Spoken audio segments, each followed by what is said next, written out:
السلام علیکم ورحمۃ اللہ وبرکاتہ۔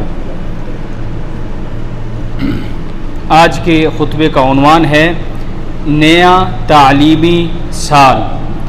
الحمدللہ والصلاۃ والسلام علی رسول اللہ۔ اما بعد، یقیناً تمام تعریفیں اللہ کے لیے ہیں۔ میں اسی سے مدد مانگتا ہوں اور اسی سے مغفرت طلب کرتا ہوں اور اسی کی طرف توبہ کرتا ہوں۔ جس کو اللہ ہدایت دے دے اسے کوئی گمراہ نہیں کر سکتا، اور جسے وہ گمراہ کر دے اسے کوئی ہدایت دینے والا نہیں۔ میں یہ گواہی دیتا ہوں کہ اللہ کے سوا کوئی معبود برحق نہیں، وہ یکتا ہے، اکیلا ہے، اس کا کوئی بھی شریک نہیں۔ اور میں یہ بھی گواہی دیتا ہوں کہ جناب محمد رسول اللہ صلی اللہ علیہ وسلم اللہ تعالیٰ کے بندے اور اس کے آخری رسول ہیں۔ اللہ تعالیٰ آپ پر، آپ کی آل پر اور تمام صحابہ کرام پر ڈھیروں درود و سلامتی نازل فرمائیں۔ حمد و ثنا کے بعد میں آپ کو اور خود کو قول اور عمل، ظاہر اور باطن میں اللہ سے ڈرنے کی وصیحت کرتا ہوں۔ یہی اللہ کی وصیحت ہے، یہی اللہ کی وصیت ہے تمام پہلے اور پچھلے لوگوں کے لیے۔ اللہ تعالیٰ ارشاد فرماتے ہیں وَلَقَدْ وَصَّيْنَا الَّذِينَ أُوتُوا الْكِتَابَ مِن قَبْلِكُمْ وَإِيَّاكُمْ أَنِ اتَّقُوا اللَّهَ۔ ترجمہ، اور ہم نے ان لوگوں کو بھی جو تم سے پہلے کتاب دیے گئے تھے اور تمہیں بھی حکم دیا کہ اللہ سے ڈرتے رہو۔ اے اللہ کے بندو، سب سے افضل عبادات میں سے ایک اور عظیم اطاعت علم حاصل کرنا اور اسے سکھانا ہے۔ ابن مبارک رحمہ اللہ نے فرمایا کہ نبوت کے بعد میں علم پھیلانے سے افضل کسی چیز کو نہیں جانتا۔ اللہ تعالیٰ نے اپنے رسول کو کسی چیز کے بڑھانے کی درخواست کا حکم نہیں دیا سوائے علم کے، چنانچہ فرمایا وَقُلْ رَبِّ زِدْنِي عِلْمًا، اور دعا کرو کہ اے میرے رب میرے علم میں اضافہ فرما۔ علماء کرام رحمہ اللہ نے ارشاد فرمایا کہ علم کے شرف کے لیے یہ کافی ہے کہ اللہ نے اپنے نبی کو اس میں اضافے کی دعا کا حکم دیا۔ امن و امان کے اسباب میں سے ایک نافع علم کا پھیلانا بھی ہے، کیونکہ علم فتنے کے لیے حجاب اور حکمت کی بنیاد ہے۔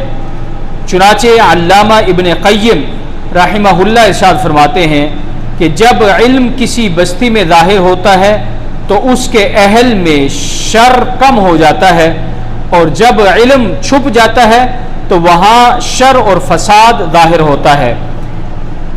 نئے تعلیمی سال کے آغاز کے ساتھ اساتذہ تعلیم دینے اور پڑھانے کے لیے تیار ہو رہے ہیں، اور طلبہ سیکھنے اور بنیاد مضبوط کرنے کے لیے تیار ہو رہے ہیں، اور جس نے نیت کو درست کیا اس نے جنت تک پہنچنے کا راستہ مختصر کر لیا۔ رسول اللہ صلی اللہ علیہ وسلم نے ارشاد فرمایا جو شخص علم کے حصول کی طلب میں کوئی راستہ اختیار کرتا ہے، اللہ اس کے لیے جنت کا راستہ آسان کر دیتا ہے، اور بلا شبہ فرشتے علم کے طالبگار کے لیے اپنے پر بچھا دیتے ہیں، اور بے شک آسمانوں اور زمینوں کی مخلوقات حتیٰ کہ پانی کی مچھلیاں بھی اس کے لیے استغفار کرتی ہیں۔